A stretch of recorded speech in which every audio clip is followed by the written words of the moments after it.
संत शिरोमणि आचार्य गुरुवर श्री विद्यासागर जी महाराज की जय।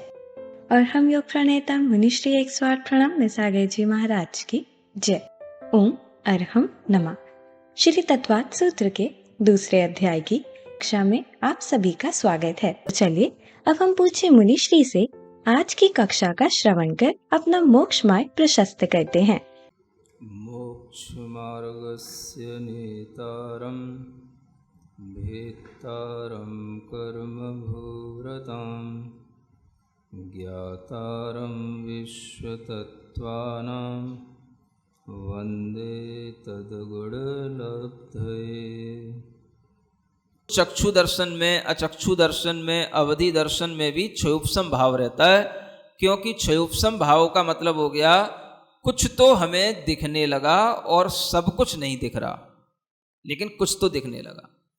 ऐसे ही जो कुछ जानने में आने लगा सब कुछ जानने में नहीं आ रहा, तो ये क्या हो गया? क्षयोपसम भाव। तो क्षयोपसम भाव में हमें कुछ जानने में आने लग जाता है, कुछ दिखने लग जाता है, इसी को हम क्षयोपसम भाव कहते हैं। ठीक है, ऐसी लब्धियां हैं, ये भी 5 हैं। जैसे कल आपको बताई थी लब्धियां, वो क्षायिक लब्धियां थी। आज जो बताई जा रही हैं वो क्षयोपशमिक लब्धियां हैं, है ना। किन्हीं किन्हीं लोगों को तो यही समझ नहीं आ रहा। एक दिन आपने हमको पंचलब्धि बताई, कल आपने क्षायिक लब्धि बता दी, आज आप क्षयोपशम लब्धि बता रहे हैं। लब्धियां कितनी होती हैं? किसका नाम लब्धि है? समझ आ रहा है? तो लब्धि जो एक शब्द है, यह शब्द अपने आप में अनेक अर्थों में अनेक जगह पर प्रयुक्त होता है। लब्धि माने होती वैसे प्राप्ति। लब्धि माने क्या है?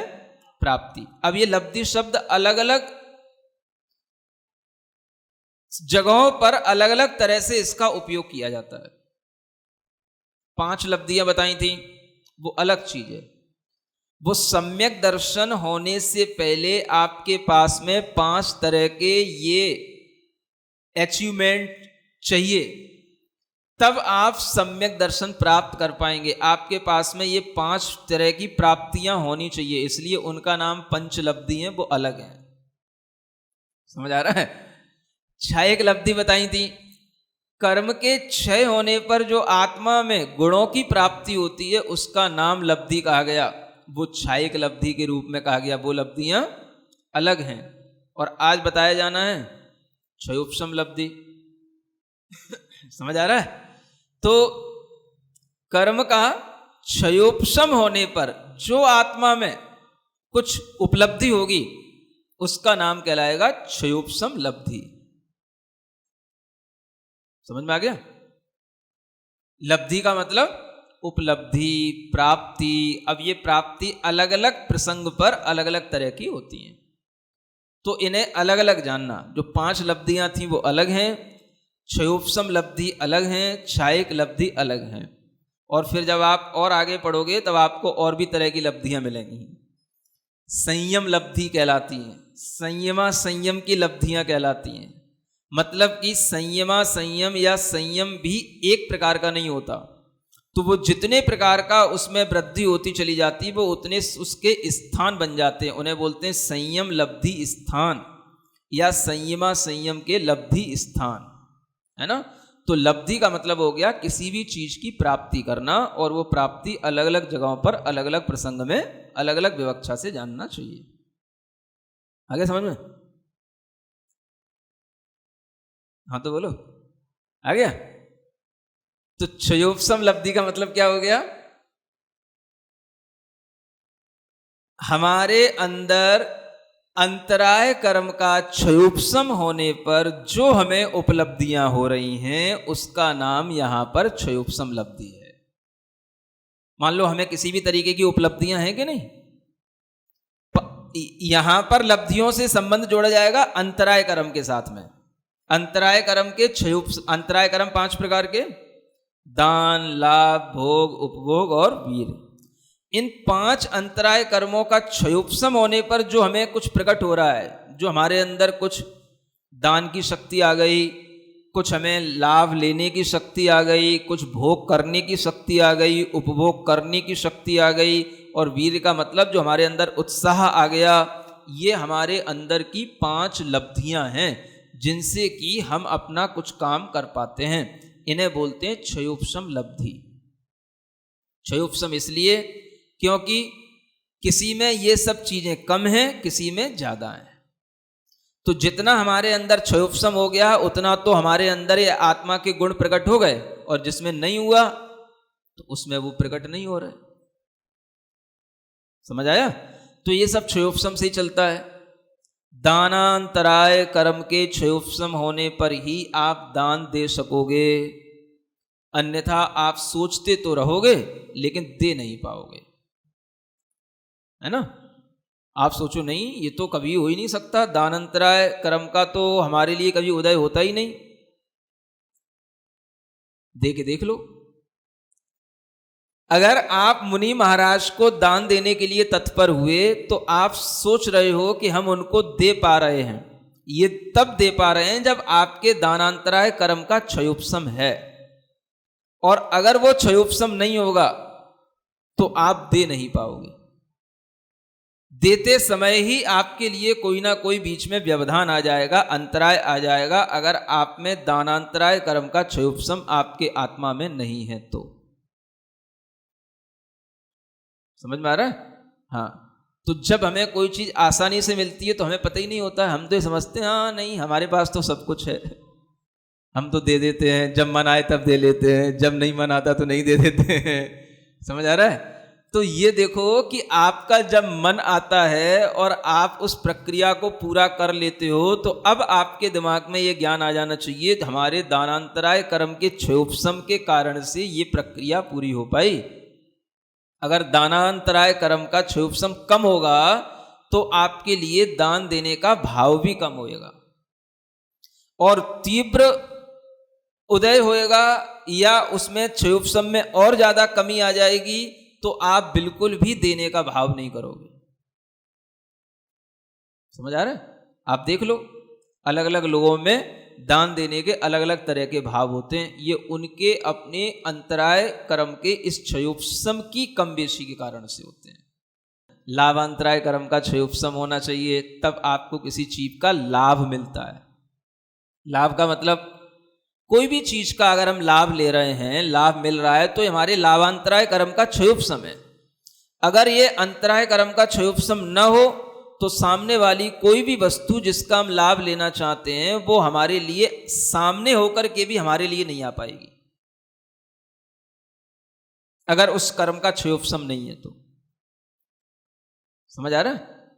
कई बार आप देखना, अगर आप कभी मन में ये विकल्प कर लो या मन में संकल्प ले लो कि आज हम अंतराय का पालन करते हुए भोजन करेंगे। समझ में आ रहा है? क्या करते हुए? हाँ, आप तो मालूम ही आपकी कटोरी में तो कभी अंतराय आता ही नहीं।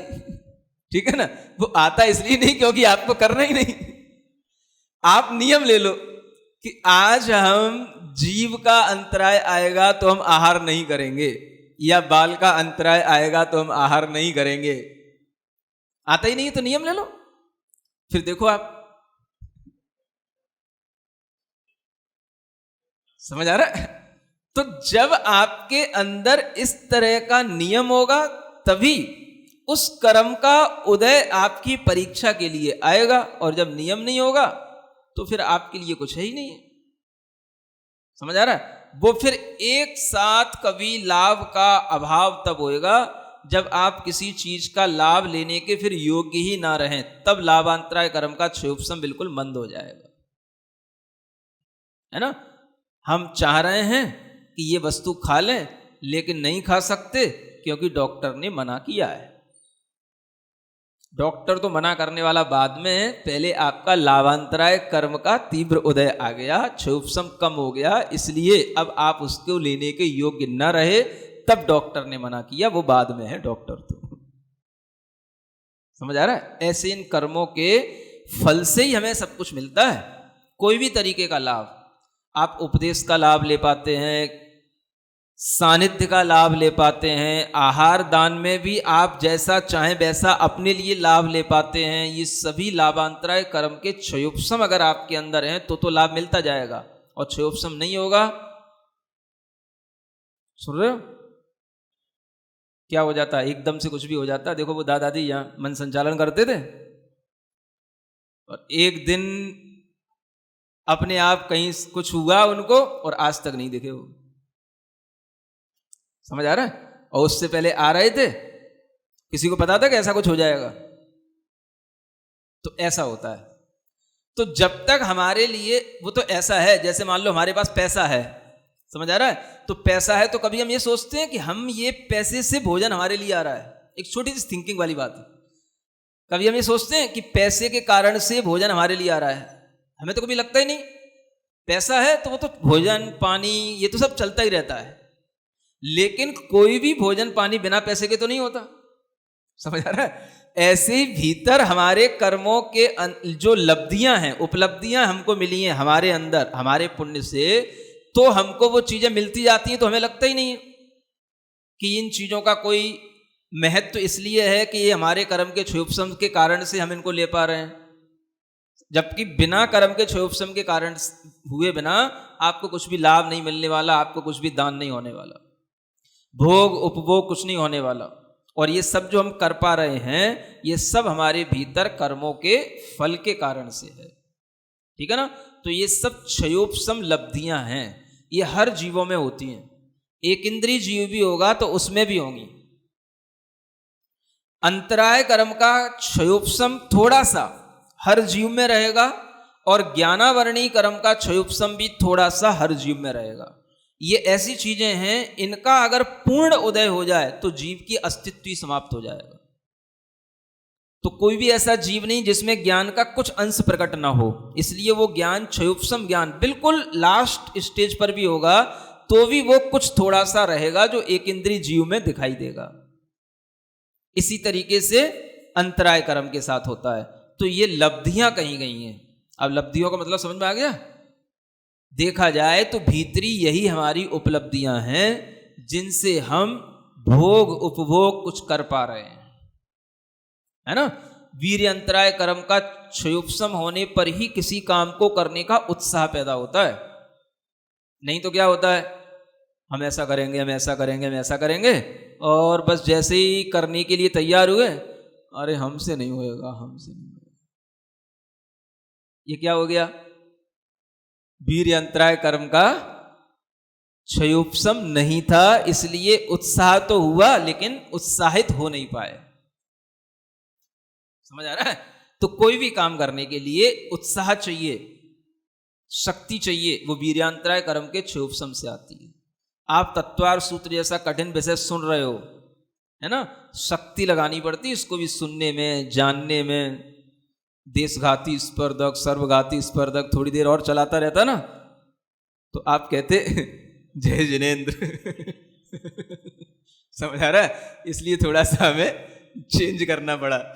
तो ये सोचें, अब आगे चलते हैं। ये तो चीजें हो गई ज्ञाना ज्ञान दर्शन लब्धयश चतुस्त्री पंच भेदा। ठीक है ना? यहां तक ये सूत्र कंप्लीट हो गया, पंचभेद हो गए। अब देखो आगे, सम्यक्त्व चारित्र संयमा संयमाश्च, ये तीन चीजें और अलग से लिखी हुई हैं। सम्यक्त्व का मतलब छायोपशमिक सम्यक्त्व। समझ आ रहा है? उपसम सम्यक्त्व था वो सम्यक्त्व चारित्र्य इस सूत्र में बताया था, उपसम सम्यक्त्व। यहां कौन सा सम्यक्त्व बताया जा रहा है?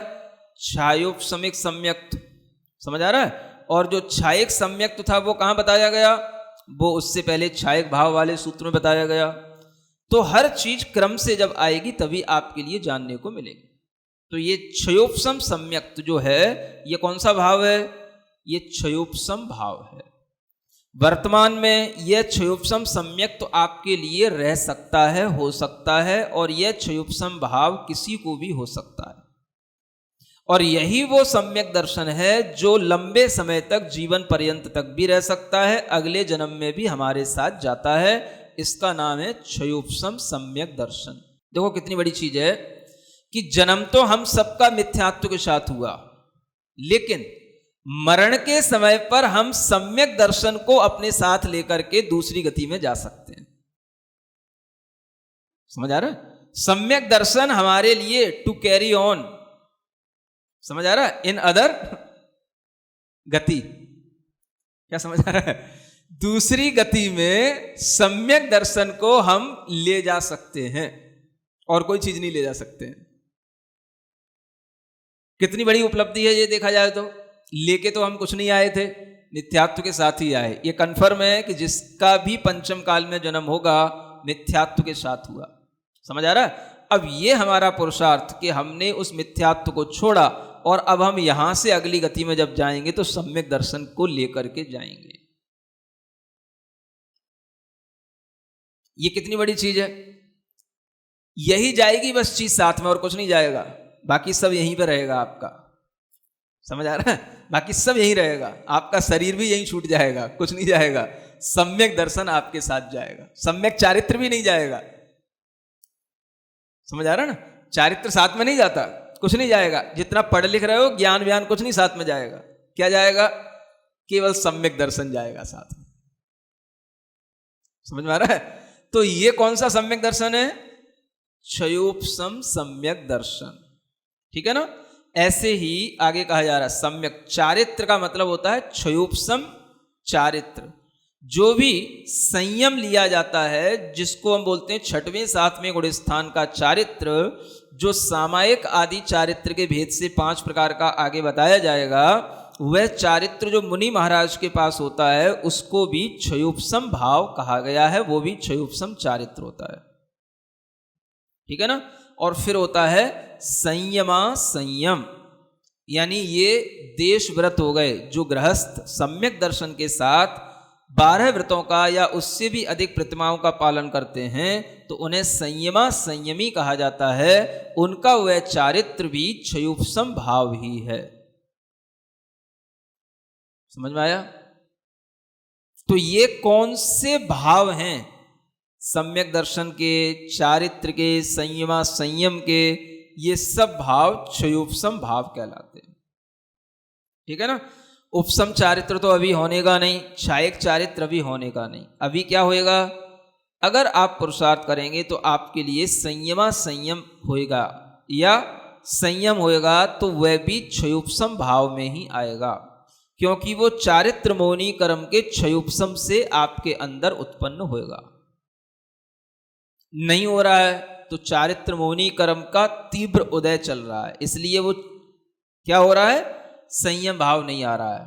और जब आएगा तो क्या होगा, आत्मा के अंदर उन चारित्र मौनी कर्मों का अभाव होएगा जो हमें संयम उत्पन्न नहीं करने दे रहे हैं या संयमा संयम नहीं होने दे रहे हैं या सम्यक दर्शन नहीं होने दे रहे हैं, ठीक है। अब इसकी थोड़ी सी हम डिटेल सैद्धांतिक रूप से और थोड़ा समझने की कोशिश करते हैं।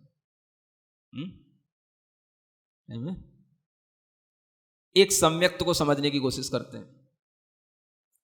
क्षयोपशम सम्यक्त में क्या होता है, पहले आप ये जान लो कि जो दर्शन मौनी कर्म था उसके 3 भेद कल आपको बताए थे, मिथ्यात्, सम्यक मिथ्यात् और सम्यक प्रकृति, और अनंतानुबंधी क्रोध मान माया लोभ 4 ये कसाएं। इन 7 कर्मों का उपशमन हुआ था तो क्या हो गया, उपशम सम्यक दर्शन। इन 7 कर्मों का क्षय हो गया तो हो गया क्षयिक सम्यक दर्शन। अब क्षयोपशम में क्या होएगा, 7 कर्मों में से एकमात्र सम्यक्त प्रकृति जो कर्म है, सम्यक्त नाम का जो कर्म है, बस उसका तो उदय रहे, और बाकी के जो 6 हैं इन सबका दबा के रखना है। इनका बिल्कुल भी सिर नहीं उठना चाहिए। अगर ये इनका सिर उठने लगा, ये 7 बड़े बड़े राक्षस हैं उनमें से एक तो अपने लिए ठीक है, समझ आ रहा है, एक तो देवता स्वरूप है सम्यक प्रकृति, और ये जो 6 राक्षस हैं मिथ्यात्, सम्यक मिथ्यात्, अनंतानुबंधी क्रोध मान माया लोभ, ये 6 राक्षसों में से एक का भी सिर उठ गया तो फिर आपका सम्यक दर्शन गया। ये इतने दुश्मन है सम्यक दर्शन के, समझ आ रहा है। तो इसी को बोलते हैं क्षयोपशम। अब देखो कैसे क्षयोपशम बना। 6 जो कर्म हैं, अनंतानुबंधी क्रोध मान माया लोभ 4 ये, और मिथ्यात् और सम्यक मिथ्यात्, दो ये, इन छहों को क्या करना, इनको ऐसे दबा के रखना, इतना प्रेशर इनके ऊपर डालना अपनी आत्मा की विशुद्धि का कि इनके जो शक्ति है वो बिल्कुल हमारे लिए फल ना दे पाए, माने उदय में ना आ पाए। तो इनके उदय का हमने अभाव किया तो ये कहलाया क्षय। और इनको हमने सद अवस्था, तो इनकी है ही है, सदवस्था माने ये नीचे हैं, दबे बैठे हैं, तो ये कहलाया सदवस्था रूप उपशम, ठीक है ना। और जब ये दोनों काम हुआ उसके बीच में सम्यक प्रकृति आ गई उदय में, समझ आ रहा है। तो वो सम्यक प्रकृति के फल से क्या होएगा, सम्यक दर्शन का भाव बना रहेगा। और वो सम्यक प्रकृति का फल इन दोनों ये 6 कर्मों को बिल्कुल जब तक दबाए रखेगा और तब तक यह क्षयोपशम भाव बना रहेगा। इसका नाम है क्षयोपशम भाव, ठीक है ना। क्षय हो गया उदयाभावी और सदवस्था रूप उपशम हो गया, ये क्षयोपशम हो गया। और फिर जो है सम्यक प्रकृति का उसके साथ में उदय आ गया। तो ये सम्यक प्रकृति के उदय से जब तक इस प्रकृति का उदय रहेगा, इस कर्म का उदय रहेगा, तब तक सम्यक दर्शन बना रहेगा। इसको बोलेंगे क्षयोपशम सम्यक दर्शन। ये क्षयोपशम सम्यक दर्शन में क्षयोपशम भाव होने के कारण से इसे 66 सागर काल तक भी इसका ऐसा का ऐसा ही समय चल सकता है। कितना? 66 सागर काल, समझ आ रहा है। ज्ञान का क्षयोपशम अलग वस्तु है और सम्यक दर्शन के इन कर्मों के क्षयोपशम भाव होना अलग वस्तु है, समझ आ रहा है। तो लोग क्या समझते हैं, जब क्षयोपशम भाव बता रहे थे तो लोगों को ऐसा लगता है कि क्षयोपशम भाव उनने सुन लिया, क्षयोपशम सम्यक दर्शन 66 सागर तक होता है, तो क्या हमारा ज्ञान भी 66 सागर तक रहेगा? ज्ञान का क्षयोपशम भाव अलग है। ये क्षयोपशम भाव की अवधि केवल सम्यक दर्शन के साथ है। इसलिए क्षयोपशम सम्यक दर्शन की जो एक मैक्सिमम लिमिट बताई गई है वो है 66 सागर तक की, और उपशम सम्यक दर्शन अंतर्मूर्त में ही छूट जाता है। इसलिए इस सम्यक दर्शन के सहारे ही जिया जाता है, समझ में आ रहा है। और इसी के बाद में यही सम्यक दृष्टि जीव, क्षयोपशम सम्यक दृष्टि जीव ही क्षायिक सम्यक दृष्टि होता है। तो आपने आज क्षयोपशम सम्यक दर्शन तक की बात सुनी। थोड़ा सा संयम और संयम में भी क्षयोपशम भाव कैसे घटित होते हैं इसको आपको आगे बताएंगे, है ना। ओम अरहम नमः। तो चलिए आज की कक्षा का एक क्विक रिवीजन कर लेते हैं। क्षयोपशमिक भावों के भेदों में हमने जाना कि 4 प्रकार के ज्ञान मति, श्रुत, अवधि और मनयपर्यय क्षयोपशम भाव हैं। चक्षु, अचक्षु और अवधि तीनों दर्शन भी क्षयोपशम भाव हैं और 5 क्षयोपशम लब्धियां भी क्षयोपशम भाव हैं। लब्धि का मतलब होता है उपलब्धि या प्राप्ति। ये अलग अलग संदर्भ में अलग अलग होती हैं। जैसे सम्यक दर्शन होने से पहले पंच लब्धि योग्यता रूप में होनी चाहिए। कर्मों के पूर्ण क्षय से क्षायिक लब्धियां आत्मा में गुणों के रूप में प्राप्त होती हैं। 5 प्रकार के अंतराय कर्म के क्षयोपशम से जो आत्मा में कुछ उपलब्धि होगी उसे क्षयोपशम लब्धि कहते हैं।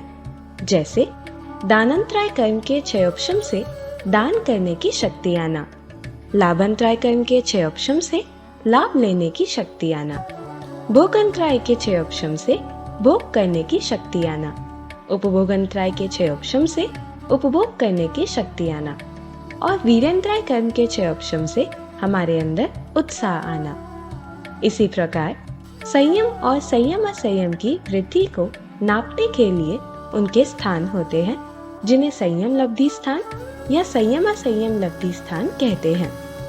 कर्म के क्षयोपशम के बिना न हमें कुछ लाभ मिलेगा, न दान दे सकेंगे, न भोग उपभोग कर सकेंगे। ये सब कर्मों के फल के कारण से है। हम कर्मों के क्षयोपशम से मिली उपलब्धियों का महत्व नहीं समझ पाते। क्षयोपशम लब्धियां सभी जीवों में होती हैं। एक इंद्रिय जीव में भी थोड़ा सा अंतराय कर्म और ज्ञानावरणीय कर्म का क्षयोपशम होता है। इसके अभाव में जीव का अस्तित्व ही समाप्त हो जाएगा। हमने जाना कि औपशमिक और क्षायिक के अलावा सम्यक दर्शन क्षयोपशम भाव का भी होता है। क्षयोपशमिक सम्यक्त्व। यह वर्तमान काल में भी रह सकता है। यह 66 सागर काल तक बना रह सकता है और अगली गति में भी साथ जा सकता है। हम सबका जन्म तो मिथ्यात्व के साथ हुआ है, लेकिन हम इस सम्यक दर्शन को प्राप्त कर उसके साथ दूसरी गति में जा सकते हैं। सम्यक चारित्र दूसरी गति में साथ नहीं जाता। दर्शन मोहनीय की 3 प्रकृतियां मिथ्यात्व, सम्यक मिथ्यात्व और सम्यक, और अनंतानुबंधी कषायों की 4 प्रकृति क्रोध, मान, माया, लोभ के उपशमन से उपशम सम्यक दर्शन होता है और इनके 6 से छायिक सम्यक दर्शन। 6 उपशम सम्यक दर्शन में 6 प्रकृति तो दबी रहती हैं, मगर सम्यक प्रकृति का उदय रहता है। 6वें 7वें गुण स्थान में मुनि महाराज के पास जो संयम चारित्र होता है वह भी क्षयोपशम भाव है। 12 व्रतों या अधिक प्रतिमाओं का पालन करने वाले गृहस्थ सम्यक दृष्टि को संयमा संयमी कहते हैं। उनका यह चारित्र भी क्षयोपशम भाव ही है। वर्तमान में उपशम और छायिक चारित्र नहीं हो सकता। तो चलिए अब हम सभी जिनवानी स्तुति करेंगे और तत्पश्चात समय होगा आज के सवाल का।